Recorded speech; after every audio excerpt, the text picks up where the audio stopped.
आमी तर आज हें केलें ताका खऱ्या अर्थान आमी श्रद्धांजली व्हायलीशी जातली अशें म्हाका दिसलें पर्सनली. त्या खातीर हांव सुजिना कडेन उलयलों अशें करूं जाय. उगीच निवडणूक घेवन परत 6 म्हयन्या परत मोठी निवडणूक फुडें घेवप आनी सगळें वातावरण तापोवप डिस्टर्ब करप हें कितपत योग्य आहा हें तुमी चिंता.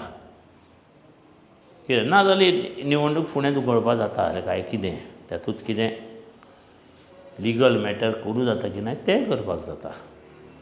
इतलेंच हांव उलयलों आनी I stand for that. Because निवडणुकी हार्डली 1 वर्सूच उरलां. हांव 1.5 वर्सां म्हणना, हांव ऑक्टोबर नोव्हेंबर डिसेंबर ताका तर आज आसा तशें लोकांची सहमती आसा सगळ्यांची जाल्यार ताका बसोवचो. फुडें मागीर प्रत्येकान आपआपलें पळोवपाचें न्ही. पार्टीन पळोवपाचें, कोण उमेदवार आसा तेणी पळोवपाचें. आनी हें हांवें भाजपा अध्यक्षा कडेन उलयलो आनी ताका विचार करुया म्हणलें म्हाका. तुम्ही पळयतात GNH.